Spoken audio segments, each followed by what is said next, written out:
முன்னொரு காலத்தில் ஒரு ஊரில் ஒரு ஜென் துறவி ஒருத்தர் வாழ்ந்துக்கிட்டு வந்தார். அந்த ஜென் துறவி எப்போவுமே பயணம் மேற்கொண்டுக்கிட்டே இருப்பார்.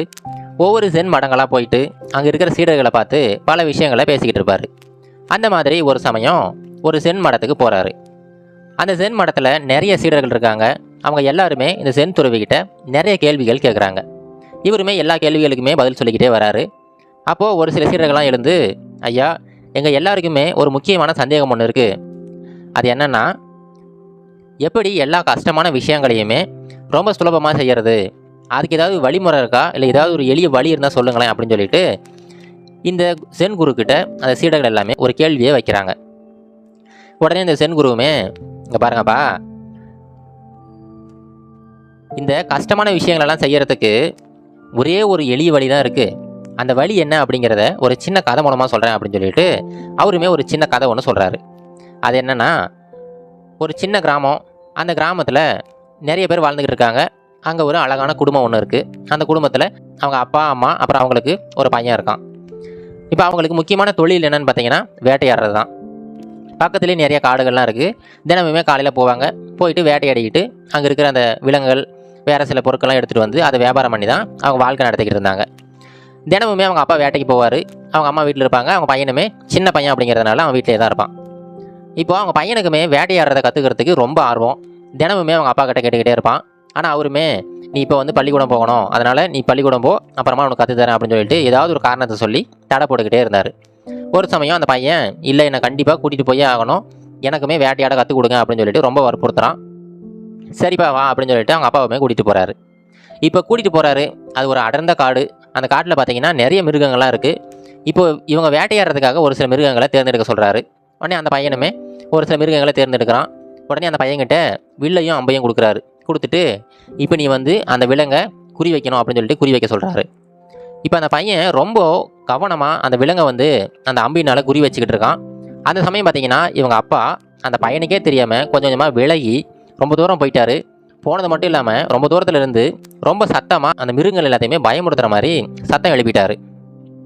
அந்த சத்தத்தை கேட்ட உடனே அது எல்லா மிருகங்களுமே பயந்து இந்த பக்கம் அந்த பக்கம் ஓட ஆரம்பிச்சிருச்சிங்க. ஒரு சில மிருகங்கள்லாம் அந்த பையனை நோக்கி ஓடி வர ஆரம்பிச்சிருச்சிங்க. இப்போ அவங்க அப்பா அது எல்லாத்தையுமே ஒளிஞ்சிருந்து பார்த்துக்கிட்டு இருக்காரு, அவங்க பையன் எப்படி தப்பிக்கிறான் அப்படின்னு சொல்லிட்டு. அவங்க பையனுமே ரொம்ப சாதுரியமாக அந்த மிருகங்கள்கிட்ட இருந்து தப்பிச்சு வெளியில் வந்துடுறான். அப்படி தப்பிச்சு வந்த அந்த பையன் அந்த கிராமத்துக்கு சரியான வழி தெரியலை, வெவ்வேறு வழிகளில் போய்கிட்டு இருக்கான். இது எல்லாத்தையுமே அவங்க அப்பா வந்து ஒளிஞ்சிருந்து பார்த்துக்கிட்டே இருக்காரு. அவன் எப்போ சரியான வழியை தேர்ந்தெடுக்கிறானோ அந்த சமயம் இவங்க அப்பா வேக வேகமாக கிளம்பி அவனுக்கு முன்னாடி வீட்டுக்கு போய் சேர்ந்துட்டாரு. இப்போ இந்த பையன் ரொம்ப அழுகையோட அவன் வீட்டுக்கு போய் சேர்றான். போய் பார்த்தா அவங்க அப்பா வந்து வீட்டில் இருக்காரு. அவங்க அப்பா கிட்ட, ஏன்ப்பா இப்படி பண்ணீங்க, நீங்கள் வர வேணான்னு சொன்னீங்க, நான் தான் வற்புறுத்தி வந்தேன், அதுக்காக என்ன வந்து அந்த மிருகங்கள் கிட்ட மாட்டி விட்டுட்டீங்களே, எனக்கு வந்து சரியான வழியே தெரியல, கஷ்டப்பட்டு தான் அந்த வழியை கண்டுபிடிச்சிங்க வந்தேன், ஏன் இப்படி பண்ணீங்க அப்படின்னு சொல்லிட்டு அழுதுகிட்டே அவங்க அப்பா கிட்ட கேட்டுக்கிட்டு இருக்கான். அதுக்கு அவங்க அப்பா சொல்கிறாரு, இங்கே பாருப்பா, நீ வேட்டையாடுறதுக்கு கற்றுக்கணும்னு ஆசைப்பட்ட பார்த்தியா, அது ஒன்றும் தப்பு கிடையாது. அந்த வேட்டையாடுறதுக்கான முதல் பாடமே இதுதான். நீ வேட்டையாடுறதுக்காக ரொம்ப அடர்ந்த காட்டுக்குள்ளே போயிட்டீங்கன்னா ஒரு சில மிருகங்கள் நீ துரத்திட்டு போக வேண்டி வரும். அந்த சமயத்தில் நீ வந்த வழியவே நீ மறந்துடுவ. அது மட்டும் இல்லாமல் அந்த மிருகங்கள்லாம் பயந்துருச்சுன்னா கண்டிப்பாக உன்னை தாக்கிறதுக்கு அதிகப்படியான வாய்ப்புகள் இருக்குது. அது எல்லாத்துலேருந்துமே நீ முதல்ல தப்பிக்கணும். முதல்ல அந்த மிருகங்கள்லேருந்து தப்பிக்கணும். இரண்டாவது, சரியான வழியை கண்டுபிடிச்சி நீ திரும்ப வர செய்யணும். இந்த ரெண்டு நீ முதல்ல கற்றுக்கிட்டாதான் அதுக்கு அடுத்தடுத்து நீ வேட்டையாடுறது எப்படி அப்படிங்கிறதவே நீ கற்றுக்க முடியும் அப்படின்னு சொல்லிட்டு அந்த பையன்கிட்ட வேட்டையாடுறதுக்கான முதல் பாடம் அனுபவம் தான் அப்படின்னு சொல்லிட்டு அந்த பையன்கிட்ட சொல்கிறாரு.